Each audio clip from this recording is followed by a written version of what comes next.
So if you don't wish to appear on camera, then please turn off your cameras now, and then we'll go from there, but it will be recorded and distributed publicly later. Thank you very much. Okay, so welcome to Show and Tell 20, 27th of January 2022. Time's moving on. We're going to quickly skip through the early bits because, as I say, we have a lot to get through. I always start with this slide. Our vision will give our residents more free time of making everything they do with the council faster and easier. It's a thing that underpins everything that we do, essentially, and is really important for us and continues to be the vision that we're pursuing all the way through this year and into the future. So what have we done the last 2, 3, 4 weeks? It's been a bit of a weird one because of Christmas and various other bits and pieces. We have now moved to 3 weekly sprint patterns. So as we've come out of 2021, we were doing show and tells every 2 weeks. We're now doing them every 3 weeks. We've got discussions around location templates, registration services, school appeals, alcohol entertainment licenses, community safety, a little bit about the roadmap, and then some stuff on annual reports. And we're kind of still working on planning, so we're wrapping up, and that's still ongoing work that we're doing. So I'm quickly going to pass on to Colin, who's going to take us through the final location template. Thank you, Pete. This is a template we've been working on for a little while. I think we've talked about it a few times at Show and Tell, but this is now deployed. It is ready. We have it working. We are looking at the areas within the council where we have locations and where we can best deploy this template. I will run through a demo in a second, but this is essentially a new template which we've created, which is uses Google Maps to plot locations of multiple locations across the county, which then presents a consistent and uniform way of presenting different locations across the county. So it has the map and address, opening times, etc., all in a consistent layout and presentation. I will take you through very, very quickly, so I will take over control of the screen, maybe.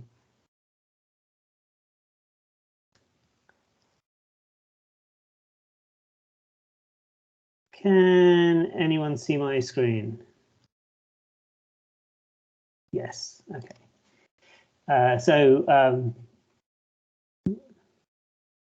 here we have the new template where we have a map which we've presented across, which locates all of the different libraries across the county, and we can select either select at the bottom of the pop down, or we can select from the map, and it'll present this information in a consistent format. So here it's got the ability to have an image, presses the address in a consistent way. We link through to the telephone, email address, presents the maps, opening times, etc., all in a very consistent way. We have this. We are looking at doing this also on the waste services for all of our household waste recycling centres, but also this is going to be applied to anywhere which we have a sort of geographically spread out locations. So that could be our registrars or locations, or indeed parking lots, etc. So we are looking for locations to use this. We will be hopefully deploying the libraries and waste services ones relatively soon, but this is something that you should start to see on the site very, very shortly. Okay, and I think I will hand back to is it Louise? Yes, thank you, Colin. Hi, everyone. So I'm just going to talk to you a little bit about the work we're doing with the registration service. So myself and Stuart Lawrence have been working with the service to draft new content for their pages on the new Buckinghamshire Council website. So what we've done with them is we've initially held a discovery session just to find out a bit more about the service, their processes, how they work, who their users are. We then carried out a content audit, so we went through the legacy pages to find out the content that existed already, and we looked at the analytics to look at the most visited pages and the tasks that the users tend to complete. We then compiled some user needs, and we decided on the new page structure, the information architecture with the service. So the general layout, the structure, the labelling, etc. And we started drafting some new pages. Next slide, please. So what we've been doing is carrying out regular content review meetings, generally weekly, with the registration service. It's really good for both of us. Actually, we tend to review content, we have discussions about the content, and we can sign it off quickly doing it that way. We can go backwards and forwards in the meantime with various edits to the different pages as well. It also helps us understand how certain processes work. If we're unsure about a process, if you need to explain it a bit further to the user, then that's really useful as well. And we can change, or we can change our templates or our draft pages as needed as well. Next slide, please. And so regarding changing templates, we actually created initially a detailed religious wedding inline index, but we had discussion with the service. We realised this wasn't necessary for this type of content. So we've redrafted it using a simple information page, just so we can display it as simply as possible. Next slide, please. So the next steps, what we're going to do is continue to draft content, continue to have discussion with the service, iterate the content as necessary. Once we're getting close to finalising all the content, we're going to agree a publication date with the service. Then we can get the content live and finally publish the old pages. So that's the plan. So that's what we're leading towards. So thank you for listening. And I'll pass over to Stuart, who's going to talk about schools appeals, I believe. You do believe, you're right. This is School Appeals and this is Stuart. Next slide, please. Okay, so the thing that we've been working on over the last few months is the School Appeals content. We've reviewed and amended the existing content for the Schools Appeals service, and we've made it so that it fits our sort of writing style and writing guidance. When we're reviewing the content, we found that the initial content, it didn't easily allow users to complete a single task. It didn't always provide a clear link to contacting the team, and it didn't always make it clear which parts of the content you needed to read and which you did not. Next slide, please. So one of the first things we did is moved over a guidance document into a set of HTML web pages. The web pages are used to display guides like this, and by doing them as a web page, it ensures the content is accessible to all users. Obviously, people know that PDFs are hard for users with visual impairments to read and understand. And also creating a guide like this as a web page, it makes it responsive to the screen that you're reading it on. So there's no more pinching and zooming as you if you're reading it on your mobile phone. Next slide, please. So after we created the guide and we reviewed the other content, we broke down the tasks that were within the service and the things that we expected users to be able to complete, and we gave them their own page. So tasks for this service included things like appeal a primary school decision, appeal a secondary school decision, because they were split out into two different forms, make an appeal during COVID, and contacting the appeals team. So these pages all went live a few weeks ago now. But we're ready to make a few changes to the timetables and everything soon. But yeah, these pages are all live. Next slide, please. And lastly, just coming back to the guidance pages. So within our school appeals pages, we produce a set of guidance pages for parents. These policies sit outside our main task pages.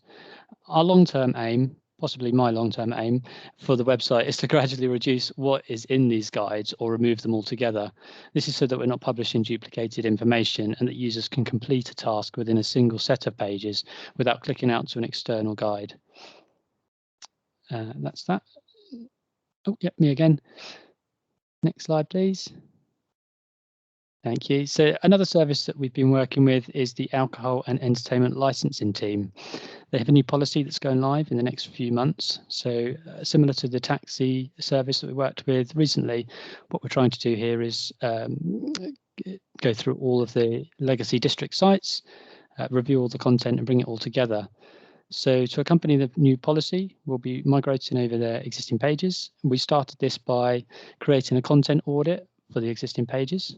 We made some notes within the audit about the content, especially things that we didn't understand or wanted to clarify. And then we carried out a discovery session with the team to get the answers and understand the user groups that use the service. Next slide, please. What we found out.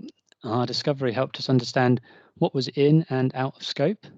So there were lots of pages actually that we found on the legacy sites that weren't within scope for the new policy. We also found out that there were some pages which had paper forms, some had digital forms, some didn't have forms at all, like just email addresses. So we are working with the service to either create new forms where we need to, or helping them create new digital forms so that users can just click on one button and complete a form.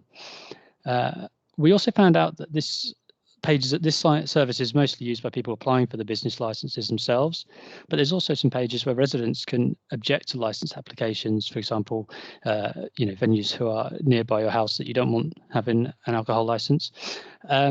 So we are looking at possibly moving those pages that are more geared towards residents out to a different section on the website, because we don't always anticipate them going to the business section to make reports like this.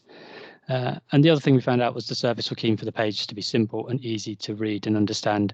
Sounds like a given, but it's really nice to hear that when you hear from a service, because it makes our job a lot easier. Next slide, please.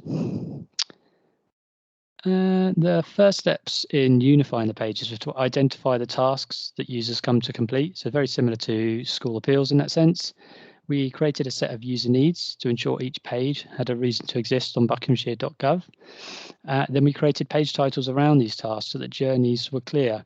That means if somebody comes through our navigation, if they come from internal search, or even if they just Google what they're looking for, the page title should make sense in any any context. We also ensure we order our pages by the tasks most often repeated, and we do that through in our analytics. So you can see a few pictures there. Over the next few weeks, we'll start to draft and finalise content for these pages and hopefully get sign-off before the new policy goes live. That's it for me. Thanks, Stuart. Stuart seems to have been busy in the last 3 weeks or so, doing loads of things. Over to Jez, I think, for some community safety talk. Yeah, I'll keep this one very brief. Next slide, please, Pete. So this is quite a large section that we did most of the work on a little while ago, but it's, as you can see there, a range of very sensitive areas. The process that we followed really is very similar to what Stuart and Louise have described a few minutes ago. As you can imagine, it's quite a difficult subject to do user research into. You can't very easily interview people about domestic abuse, for example, but we worked very closely with the team and had great support from them. Next slide, please, Pete. So the process that we followed is, as I say, is pretty much as we've previously been described. I think one of the key things to say here is just the benefit. We talked about it many times before, but the benefit of having a good product owner, and I'd like to give a shout out to Hayley Casey in the community safety team. I don't know if she's on this call, but she took on the role of product owner. I don't think she even knew that's what she was doing, but she's been the coordinator of this. And as Stuart was saying a minute ago, I think the message around writing simpler content is really getting out, because the team really got on board with that and pushed it through very well. As you can see, we've now got 43 pages of the new content that we published in the new year. There are 192 old ones on the districts that we've unpublished as a result of that. So it's a great piece of work to bring all that together. I've said it took 4 weeks from start to finish. That's a little bit disingenuous. We took 4 weeks or so to produce the content, but then we ran into Christmas and things like that. So we published a little bit after that, but it was a very quick and efficient process because the team was so well engaged and because Hayley played such a key role in that. And then the graphic that you can see on the right is they have a better Buckingham or safer Buckinghamshire plan, which is currently a PDF report, and we've produced that as an HTML version with the PDF downloadable from it, which means that it will play nicely with mobile phones and meets the accessibility requirements, etc. So I'll move on to the next section now, Pete, please. So the next thing, I'm going to talk a little bit about the roadmap. Next slide, please. So the roadmap is, I don't expect you to read the graphic on the right, so it's just an indication of the scale of the number of areas that we've still to look at. Essentially, it's a board that we've created in a tool called Miro, which breaks down the kind of big chunks of the website into things that we can process through the course of this year. It's not a plan. I'll show on the next slide a little bit more detail, but it's not a plan. Things can move forward and backwards in it, but it gives some indication of when we're likely to be tackling different blocks of content. I'll drop the link into the chat in a minute if anyone wants to have a look at it and see where their team is currently on the plan. If for any reason you think that the timing is wrong or it doesn't suit you, then let me know, because we can move things forward and backwards. But the main focus of the roadmap is to help inform our sprints. So as Pete said at the start, we're now doing 3 weekly sprints. Our aim is to get all of the old content migrated and the old websites closed down by the end of this calendar year. So this roadmap is really helping us make sure we can stay on track and also report progress to members and to senior management. Next slide, please, Pete. Again, I think this is possibly too small to see on the screen, so apologies. But essentially, the way the roadmap's structured is there are a series of columns. So the left-hand column are things that we've completed. Then we've got quarters 1 to 4, and then on the right we've got a future plus column, and that's really for things that are outside the scope of MVP. There may be things where we do a minimum viable product, but we know we need to come back and review them in the future. So they will kind of go on to the right. And then we've got swim lanes across. So the top one at the moment is research and design. So it's things where we've got to do user research and some of the user experience design. The main body of the map is the content section, and then we've also got a technical development swim lane below that, which you can't see on the screen at the moment. And there's a very simple color coding. So you'll see some on there are colored with a sort of red background.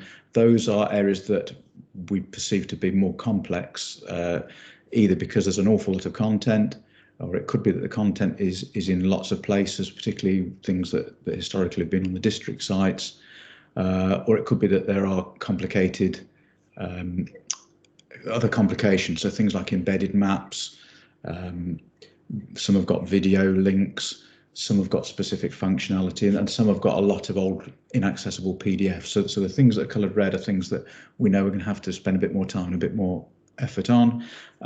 Conversely, there are some that are light green, and those are things that are generally simpler and hopefully will be quicker to move. I'll say I'll drop the link in a minute if you want to have a look at that. And that's me done, Pete. So I'm not sure who's next. I think we're over to Jason. I'm not sure whether Jason has slides or just the demo, but I'll click and see what happens. There should be slides. Oh, there are slides. Yeah. So this is a demonstration of the long form template. So we've received a PDF for the compliments and complaints annual report. So rather than just put a page up there with the report as a PDF, accessible one, we thought we'd make use of the long form template, which incorporates charts, etc. in it. So the example on the screen there is the actual PDF itself. But we thought what we'd do is set this out in the HTML pages for the long form template. So if I could request control, I will quickly do a demo, if that's all right. Or I can share my screen, probably be easier. Just share my screen. So hopefully you can see my screen. So we've made use of the long form template, as I said. So we put a link here to the print version if people want to do that. And we've copied out the content section and split the into 9 pages. And some of it's text based, and it makes use of the actual long form templates numbering system that's on there as well. The user can then flick through the different steps if they want, or they can go in order. They have interactive charts. So you can have line charts, bar charts, or pie charts in them as well. And you add the data inside the actual back end of it, and it produces these type of charts here that you can actually hover over as well. And there's a key down here And you can also flick between the chart itself and the table. If it's got a lot of data in it, like for this table has, you do have to scroll across. It gives you a view of how it will look in the data in the table. The other ones we've done here, we've made use of are the bar charts. So these bar charts, you can have them vertical or horizontal, and plus also the pie charts as well on here as well. So we've done that in content prep at the moment. They're having a look at it and reviewing it. We'll make some adjustments to it, and then we will put it live on the site itself. And that's me. Excellent. Thank you very much, Jason. Some really great work going on there. Lots of stuff going on in content design. What's great to see is the consistency that we're now applying to the approach. So actually we're doing much the same thing for every service, which I think is really, really powerful, really important. Great to see the long form template being used for something other than just text as well. So that data and charts that are being used in there. And of course, because it's built on Wagtail and because it's built on our templates, and then it's all really accessible, which is great. No problems with any kind of inaccessibility in charts in PDFs and stuff like that, all really accessible and searchable. That's pretty much the end of our show and tell this week. I just wanted to do one more thing. As you'll know, if you've come to these things before, we've been supported over the last couple of years and probably 2.5 years by Unboxed, who have worked with Torchbox and Scroll to help us deliver the website and to deliver a lot of the kind of technical integrations that we've done and the kind of more difficult technical stuff. Their time with us sadly is up now.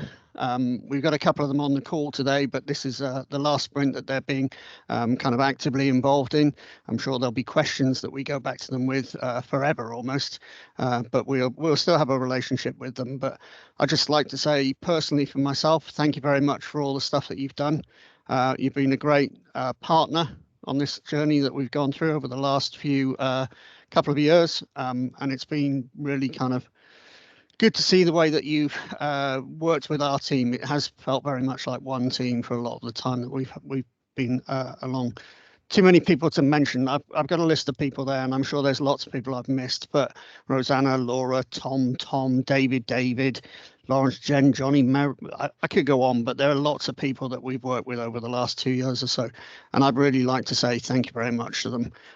They've proved an incredible asset to us over the last couple of years, and we're really sorry to see them go, but at some point all things come to an end, and I think we've thoroughly enjoyed it. We've worked with colleagues who are, you know, that we deeply respect, and the help that they've given us, and in fact the knowledge transfer and things like that they've given to the team is brilliant. So that was it. That was my kind of last 2 minutes for that. Yeah, it's been really really good. I'm going to stop now before my voice cracks a bit. Okay, questions or anything, any comments or anything that you want, either put in the chat or yeah, throw up.